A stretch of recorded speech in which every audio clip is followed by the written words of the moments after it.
आज की क्लास के टॉपिक में हम लोग पढ़ेंगे बैटरीज के बारे में। किसके बारे में पढ़ेंगे आप बच्चे लोग? हम लोग पढ़ेंगे बैटरीज के बारे में। ठीक है, ये जो टॉपिक है ये टॉपिक आपके बोर्ड एग्जाम के लिए काफी इंपॉर्टेंट है।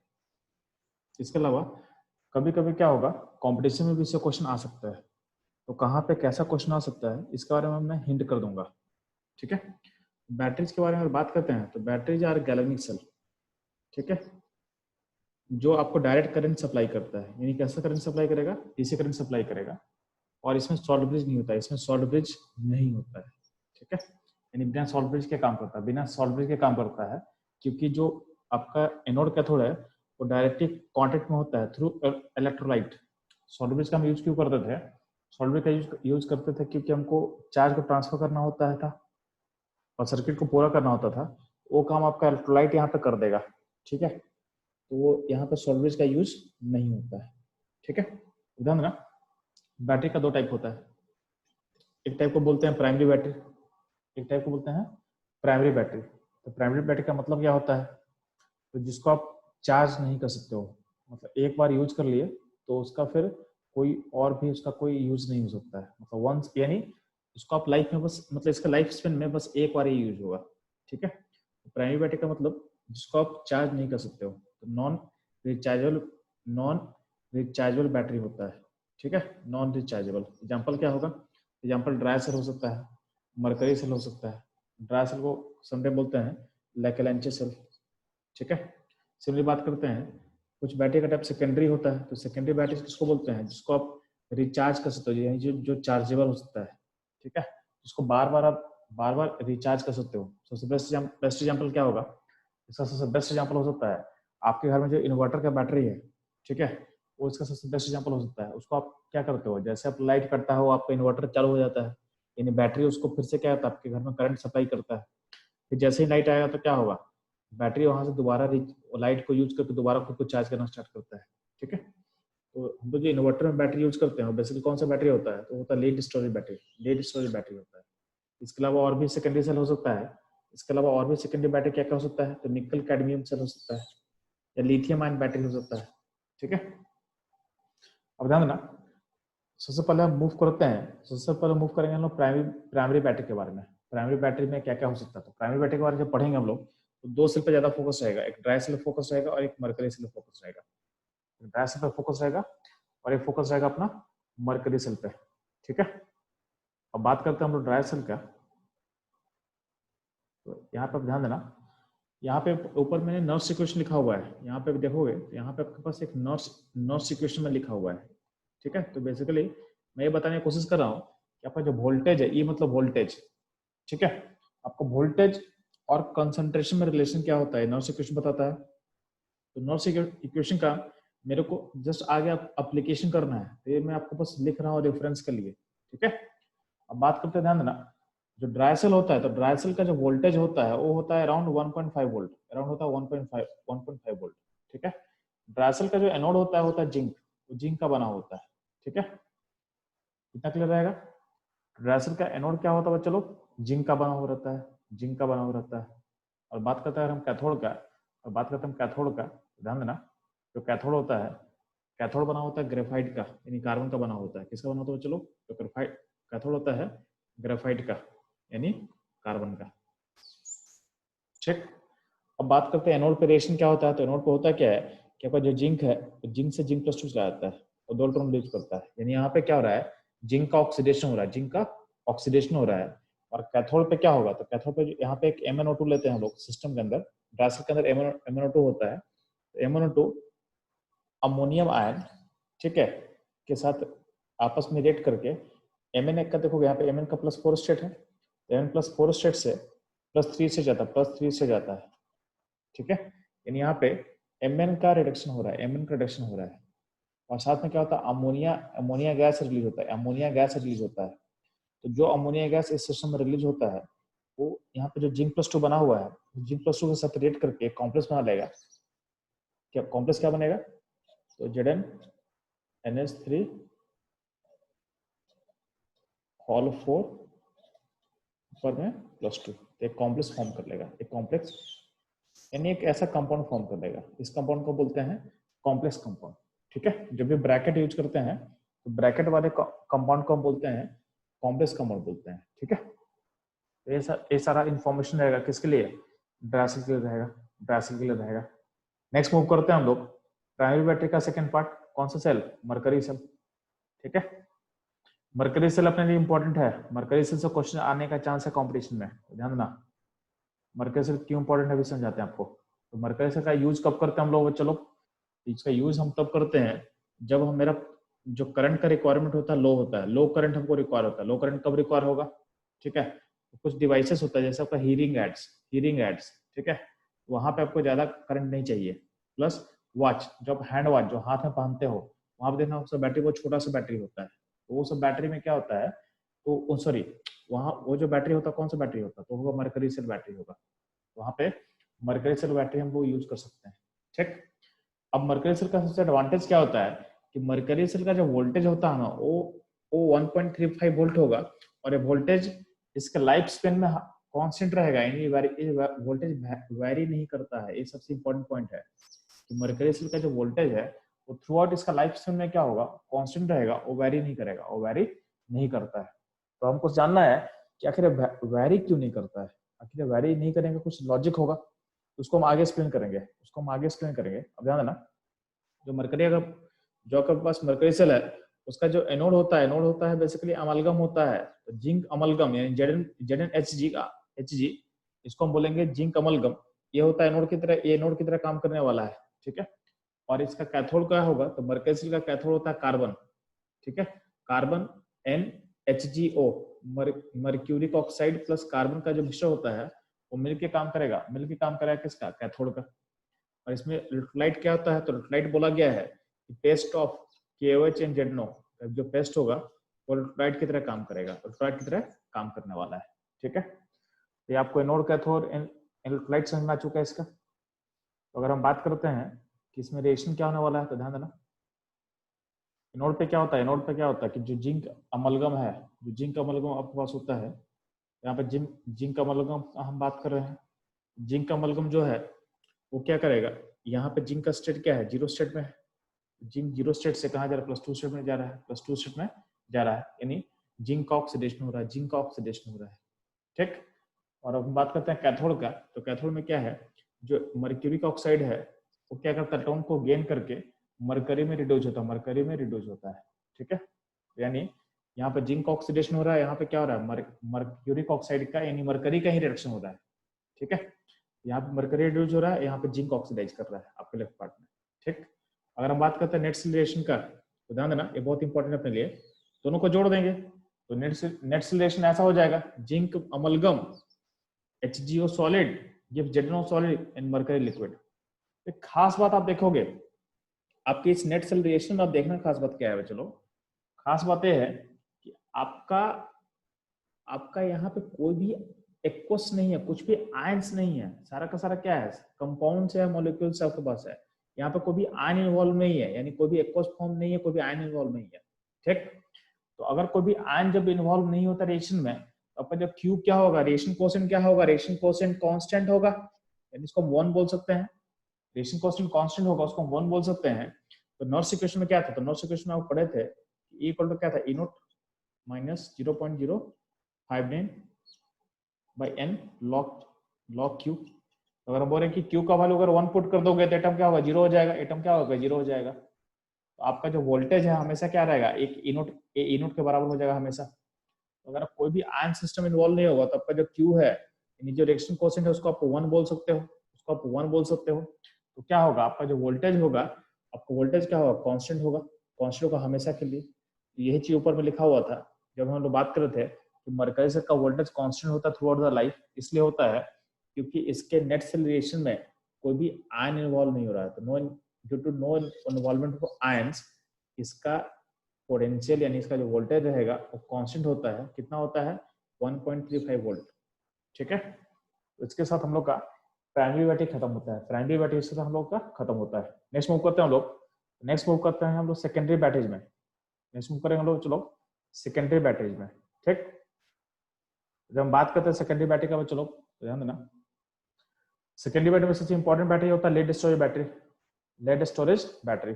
अब जो लेड स्टोरेज बैटरी होता है उसका वो बना होता है बहुत सारे सेल से। तो लेड एसिड बैटरी का अगर एक सेल का बात करते हैं तो एक सेल का वोल्टेज होता है 2 वोल्ट, 1 सेल का वोल्टेज होगा 2 वोल्ट। तो बोलते हैं ना मेरा बैटरी 12 वोल्ट का है, या कोई बोलेगा मेरा बैटरी 24 वोल्ट का है। इन्वर्टर में जो जनरली घर पे यूज होता है वो 24 वोल्ट का बैटरी यूज होता है। तो लेड स्टोरेज सेल्फ का जो बनाओगे तो हर सेल का कैपेसिटी होता है 2 वोल्ट का। अगर आपको 12 वोल्ट चाहिए, अगर आपको बैटरी का वोल्टेज 12 वोल्ट चाहिए, उस केस में क्या करेंगे हम, 6 सेल को सीरीज में एडअप करेंगे। ठीक है। अगर कोई बोलेगा नहीं हमको 24 वोल्ट चाहिए, 24 वोल्ट चाहिए, तो आपको 12 सेल को अरेंज करना पड़ेगा सीरीज में। देखना बड़े बैटरी में देखना आपका कंपार्टमेंट्स होता है। ठीक है। जितने वोल्ट आपको चाहिए देखना उतना कंपार्टमेंट होगा। देखना आपको देखना बहुत सारा उसमें ऊपर में देखना बहुत सारा आपके इलेक्ट्रोड्स होगा। तो वहां पे देखना जितना वोल्ट का बैटरी होगा उतना इलेक्ट्रोड्स आपके पास उतना सीक्वेंस में सीरीज में अरेंज होगा। उसको आप चेक करना है आपको, इन्वर्टर का बैटरी का आपको चेक करना, आपको समझ में आ जाएगा। ठीक है। अगर बात करते हैं लीड स्टोरेज बैटरी का, तो इसका जो एनोड होता है लेड। ठीक। और कैथोड होता है PbO2। तो लेड स्टोरेज बैटरी का एनोड होता है लेड और कैथोड होता है PbO2। ठीक। अब इसमें बात करते हैं, इसमें बात क्या करते हैं, तो इसमें इसमें इलेक्ट्रोलाइट क्या होता है, तो लाइट समझो यहाँ पे। तो आपका जो कॉन्सेंट्रेटेड H2SO4 होता है as a electrolyte, concentrated H2SO4 आप चूज करते हो एज ए इलेक्ट्रोलाइट। और जनरली इसका जो परसेंटेज होता है, यानी कॉन्सेंट्रेशन का जो टर्म्स बात करेंगे, तो 35 से 38% परसेंटेज वेट बाय वेट होगा। और एनसीईआरटी के अकॉर्डिंग क्या है, एनसीईआरटी में 38% लिखा हुआ, 38% एनसीईआरटी में लिखा हुआ है, तो आप 38% को लेकर चलोगे। यानी लेड स्टोरेज बैटरी का जो इलेक्ट्रोलाइट होता है वो 38% H2SO4 होता है by weight percent, 38% weight by weight. ठीक है। इसको आप सोच सकते हो। अगर बात करते हैं इसमें एनोड पे रिएक्शन क्या हो रहा है, तो एनोड पे ध्यान देना रिएक्शन क्या होगा कि आपका जो लेड है, लेड क्या करेगा, सल्फेट से रिएक्ट करेगा और खुद को ऑक्सीडाइज करेगा। ठीक है। यहाँ पे यानी आपके एनोड पे लेड का ऑक्सीडेशन हो रहा है, ठीक। कैथोड पे बात कर रहे हैं तो कैथोड पे क्या होता है, PbO2 होता है। तो PbO2 खुद को रिड्यूस करके PbSO4 बनता है। यानी यहाँ पे PbO2 में लेड का स्टेट +4 स्टेट है, ये खुद को कहाँ भेजता है, ये खुद को भेजता है +2 स्टेट में। यानी यहाँ पे PbO2 खुद को रिड्यूस कर रहा है। ठीक है। अब ध्यान देना, अगर हम इसको एड अप करें, इन दोनों रिएक्शन को ऐड करें, तो आपका नेट रिलेशन क्या होगा, आपका नेट रिलेशन होगा PbO2 H2SO4 gives PbSO4 gives H2O liquid. ठीक है। ये ध्यान देना आप लोग, ये आपको याद आना चाहिए। ठीक। ध्यान दोगे, ये जो भी हम रिएक्शन का बात कर रहे हैं, तो जो भी रिएक्शन का बात कर रहे हैं तो ये कब का रिएक्शन है, तो आपका जो सेल होता है, सेल का 2 फेज होता है। इसी बैटरी का अगर हम बोलते हैं कि बैटरी को हम रिचार्ज कर सकते हैं, इसको चार्जेबल बैटरी है, उसको 2 फेज होगा। एक फेज होगा जब उसको आप चार्ज कर रहे हो, ठीक है, और दूसरा फेज कब होता है, जब उसको डिस्चार्ज करते हैं। डिस्चार्ज कब होता है, जब हम उसको यूज करते हैं। जब उसको हम यूज करते हैं तो क्या होता है, डिस्चार्ज होता है। तो आपको ये पता होना चाहिए कि जो रिएक्शन बता रहे हैं वो किस टाइम का रिएक्शन है। ये रिएक्शन जो बता यहाँ पे लिखा हुआ है, ये सारा रिएक्शन है जब बैटरी डिस्चार्ज हो रहा था, यानी जब बैटरी आपके यूज में आ रहा है उस टाइम का सारा रिएक्शन है। ठीक है। तो जितना भी रिएक्शन हम लोग अभी बात किए, सारा रिएक्शन कब का है, तो सारा रिएक्शन क्या है, कब का है, तो डिस्चार्जिंग के टाइम का रिएक्शन है। कब कब चलोगे, डिस्चार्जिंग के टाइम का रिएक्शन है। ठीक है।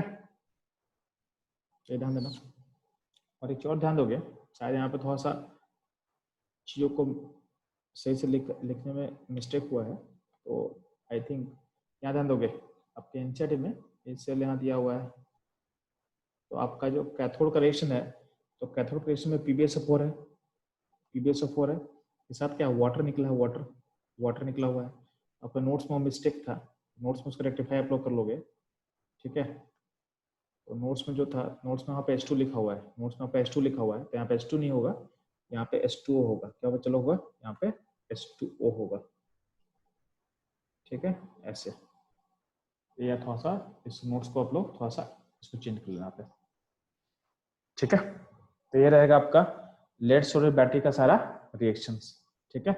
अगर कोई बोले कि अगर हम चार्जिंग कर रहे होंगे, अगर हम चार्जिंग करेंगे तो क्या होगा, तो यार जब चार्जिंग करते हो ना, तो चार्जिंग करने का मतलब होता है कि आपका रिएक्शन रिवर्स हो जाएगा। मतलब एनोड पे जो रिएक्शन यहाँ दिख रहे हो उसको उल्टा कर देना, और कैथोड का रिएक्शन को उल्टा कर देना। ठीक है। तो दोनों साइड का रिएक्शन को उल्टा कर देना, और साथ में क्या होगा, आपका जो एनोड है कैथोड बन जाएगा, एनोड है कैथोड बन जाएगा, और वाइसी वर्सा मतलब जो कैथोड था वो एनोड बन गया, और जो एनोड था वो कैथोड बन जाएगा। ठीक है, तो रिएक्शन को भी उल्टा करना है, रिएक्शन को भी उल्टा करना है, और क्या करना है, और क्या करना है, आपके एनोड को कैथोड बना देना है और कैथोड को एनोड बना देना है, ये काम करना है। तो एक खास बात देखना, जब चार्जिंग होता है, जब बैटरी चार्ज करेगा तो दोनों केस में आपका जो PbSO4 है, आपका जो लेड सल्फेट है, वही रिड्यूस करेगा और वही ऑक्सीडाइज करेगा, वही ऑक्सीडाइज करेगा। यानी जब बैटरी को चार्ज करते हैं तो लेड सल्फेट का रिडक्शन होगा और लेड सल्फेट का क्या होगा, ऑक्सीडेशन होगा। ठीक है, ये चीज ध्यान देना आप लोग। ये रहेगा आपका information about lead storage battery, lead storage battery. ठीक है, सिमिलरली बात करते हुए चलो, तो आपके सेकेंडरी सेल में एक और सेल होता है nickel cadmium cell, nickel cadmium cell. इसके बारे में ज्यादा इन्फॉर्मेशन अवेलेबल नहीं है एनसीईआरटी में। ठीक है, जितना इन्फॉर्मेशन आपके एनसीईआरटी में दिया हुआ है उसको मैं लिख चुका हूँ, ध्यान देना। तो जो निकल कैडमियम सेल होता है उसका लाइफ लॉन्गर होता है as compare to lead storage battery. तो लेड स्टोरेज बैटरी से ज्यादा लाइफ लॉन्गर किसका होगा, निकल कैडमियम सेल का होगा, निकल कैडमियम सेल का होगा। ठीक है, एक और ध्यान देना, एक्सपेंसिव होता है। क्या होता है चलो, ये एक्सपेंसिव होता है। ठीक, और साथ में इसका जो ओवरऑल रिएक्शन दिया हुआ है वो आपके एनसीईआरटी में दिया हुआ है। तो आपका जो ओवरऑल रिएक्शन है डिस्चार्जिंग का, जब बैटरी यूज हो रहा है, बैटरी जब यूज हो रहा है तो उस टाइम का रिएक्शन आपको लिख के दिया हुआ है। तो इतना आप याद करना। ठीक है, जब भी आपसे एग्जाम में क्वेश्चन पूछता है बोर्ड्स में कि सेल को एक्सप्लेन करो, तो आपको रिएक्शन लिख के समझाना है, रिएक्शन क्या है, और जो कुछ पॉइंट्स है, जो इंपॉर्टेंट पॉइंट्स है वो बता देना है। ठीक है, ये रहेगा आपका निकल कैडमियम सेल। तो इसके साथ हम लोग सेकेंडरी बैटरी का टॉपिक खत्म होता है। ठीक है, अब देखो सेल्स में एक लास्ट टॉपिक रहेगा फ्यूल सेल। सेल्स में एक लास्ट टॉपिक रहेगा अपना, बच्चों लोग क्या रहेगा, फ्यूल सेल। तो ध्यान देंगे, जो फ्यूल सेल होता है उसमें हम लोग फ्यूल का यूज करते हैं। ठीक है, तो फ्यूल का ऑक्सीडेशन या फ्यूल का कंबशन के थ्रू जो एनर्जी रिलीज होता है, उस एनर्जी का रिलीज करके हम लोग उसके एनर्जी को कन्वर्ट करते हैं इलेक्ट्रिकल एनर्जी के फॉर्म में। हम लोग उसको कन्वर्ट करते हैं इलेक्ट्रिकल एनर्जी के फॉर्म में। तो आपका जो फ्यूल क्या हो सकता है, तो फ्यूल से का जो फ्यूल हो सकता है, हाइड्रोजन ले सकते हैं आप लोग, और क्या ले सकते हो आप लोग, CH4 मिथानॉल, या फिर कोई भी हाइड्रोकार्बन डाल सकते हैं आप लोग। ठीक है, या फिर हाइड्रोकार्बन का जो डेरिवेटिव्स होता है, जैसे अल्कोहल हो गया, ठीक है, उन सब को भी आप डाल सकते हो। ठीक है, ये हो गया फ्यूल के फॉर्म में। ध्यान देना, जो फ्यूल सेल का एफिशिएंसी होता है काफी हाई होता है, मतलब इसका एफिशिएंसी बहुत ज्यादा हाई है, 70% है। ठीक है, पॉल्यूशन फ्री है, बट प्रॉब्लम क्या है कि कॉस्टली है। इसका जो है एप्लीकेशन अभी तक रियल लाइफ में आया नहीं है, मतलब लैब स्केल पे इसका काम करते हैं हम लोग, लेकिन रियल लाइफ में इसका अभी तक एप्लीकेशन बहुत क्या लिमिटेड है, अभी तक एप्लीकेशन का लिमिटेड है। ठीक है, इवन आप बड़े बड़े कॉलेज में चले जाओ, वहां भी आपको फ्यूल सेल नहीं मिलेगा। IIT में, पिलानी कॉलेज में, वहां भी फ्यूल सेल हम लोग को देखने को नहीं मिला था। ठीक है, ये क्या है कि अच्छा तो है कॉन्सेप्ट, बट कॉस्टली है। तो जहाँ कहाँ यूज होता है, तो स्पेसिफिक में, जहाँ जहाँ कोई एफिशिएंसी हाई रिक्वायर्ड है, इन कॉस्ट से आपको कोई मतलब नहीं है, कॉस्ट ज्यादा हो जाए तो भी कोई दिक्कत नहीं है, तो वहां पे इसको आप इसका एप्लीकेशन देखोगे, वहां पे इसका एप्लीकेशन देखोगे। ठीक है, लेकिन धीरे धीरे क्या है, धीरे धीरे काफी ज्यादा वर्क हो रहा है इस एरिया में, क्योंकि फ्यूल सेल में आपका पॉल्यूशन फ्री है, प्लस एनर्जी जो मिलेगा, एनर्जी का एफिशिएंसी बहुत हाई होगा। तो जितना भी हमारा थर्मल पावर प्लांट है, जहाँ पे कोयले को बर्न करके एनर्जी निकाला जाता है, तो कोयले का बर्निंग से बहुत ज्यादा प्रॉब्लम होता है। तो अगर हम लोग का अगर ये सही से इसको इम्प्लीमेंट कर दिया जाए, तो बहुत सारा प्रॉब्लम सॉल्व हो जाएगा, बहुत सारा प्रॉब्लम अपना सॉल्व हो जाएगा। ठीक है, अगर हम बात करते हैं कि इसके एनोड कैथोड में रिएक्शन क्या हो रहा है, तो हम लोग जो फ्यूल सेल का बात कर रहे हैं, उसका फ्यूल होगा हाइड्रोजन, उसका फ्यूल क्या होगा, हाइड्रोजन। तो हाइड्रोजन जिसमें फ्यूल की तरह काम करेगा, उस फ्यूल सेल को हम लेके चल रहे हैं, उस फ्यूल सेल को हम लेके चल रहे हैं। ध्यान देंगे,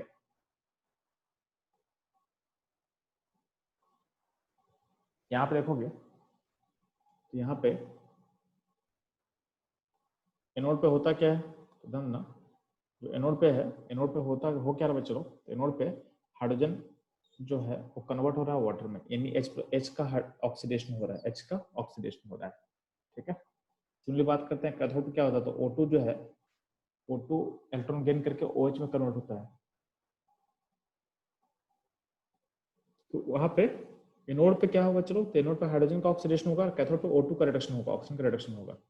अगर नेट सेल का बात करेंगे, तो नेट सेल में ऐसा कुछ होता है, H2 plus O2 gives 2H2O liquid। ठीक है, H2 gas plus O2 gas gives 2H2 liquid. ठीक है, तो यहाँ पे थोड़ा एनसीडी का लाइंस है, उसको भी एक बार रीड कर लेते हैं हम लोग। चलो, एनसीडी का लाइंस क्या दिया हुआ देख लेना ध्यान से। एनसीडी का लाइंस इसलिए मैं बोल रहा हूँ ना कि कभी कभी लाइन से क्वेश्चन उठा के पूछेगा। तो अभी का जो एग्जाम का पैटर्न चल रहा है, उसमें जो एग्जामिनिंग बॉडी है उसका फोकस क्या रहता है कि एनसीईआरटी को ज्यादा यूज किया जाए। ठीक है, एनसीईआरटी को ज्यादा यूज किया जाए, उससे क्वेश्चन जितना हो सकता निकाला जा सकता है। तो यहाँ पे कुछ लाइन्स उसको मैं बता दे रहा हूँ। यहाँ इंपॉर्टेंट जो लाइन्स है ध्यान देना। in the fuel cell hydrogen and oxygen are bubbled through porous carbon electrode। ठीक है, इसका जो इलेक्ट्रोड होता है कार्बन का बना होता है। ठीक है, into concentrated aqueous sodium hydroxide solution. उसमें कैटलिस्ट क्या डाला जाता है, तो प्लेटिनम या फिर प्लेडियम जो मेटल होता है वो कैटलिस्ट की तरह होता है, काम करता है। ठीक है, ताकि आपका जो रिएक्शन का रेट है, रिएक्शन का रेट है उसको क्या कर सकते हो, उसको आप इनहेंस कर सकते हो, उसको आप इनहेंस कर सकते हो। ठीक है, यहाँ पे कहाँ से पास किया जाता है, इलेक्ट्रोड क्या है, तो इलेक्ट्रोड होता है कार्बन का, एनोड कैथोड किसका बना होगा, कार्बन से बना होगा। बीच में क्या रखा था, बीच में रखा रहा तो रखा वो रहता है एक्वस सोडियम हाइड्रोक्साइड, उससे हम लोग पास करते हैं, उससे हम लोग पास करते हैं किसको, आपका हाइड्रोजन एंड ऑक्सीजन को। ठीक है, तो ये रहेगा आपका फ्यूल सेल के बारे में सारी इंफॉर्मेशन। तो ध्यान देना, जो लास्ट टर्म रहेगा बैटरी में, तो हर बैटरी का यानी हर सेल का अपना एक थर्मोडायनेमिक एफिशिएंसी होता है। तो हम बैटरी का थर्मोडायनेमिक एफिशिएंसी का बात करते हैं, उसके लिए फॉर्मूला पे रखना, delta G by delta H का रेशियो होता है। सेल का delta G by delta H का रेशियो को हम बोलते हैं उसका थर्मोडायनेमिक एफिशिएंसी। थर्मोडायनेमिक एफिशिएंसी, तो कभी कभी आपसे डायरेक्ट फॉर्मूला पूछ देगा कि थर्मोडायनेमिक एफिशिएंसी का फॉर्मूला क्या होगा, तो आपको पता होना चाहिए फॉर्मूला ऐसा होता है। ठीक, इवन आपको पता है कि डेल्टा जी को आप लिख सकते हो -NFE लिख सकते हैं। तो यहाँ ध्यान देना, ये जो वैल्यू है इसको वैल्यू को देखो ऊपर लिख सकते हो यहाँ पे, तो डेल्टा जी के बदले पुट कर दिया -NFE, तो ये फॉर्मूला ऐसा भी हो सकता है -NFE divided by delta H. ठीक है, ये रहेगा आपका सारा इंफॉर्मेशन अबाउट बैटरी।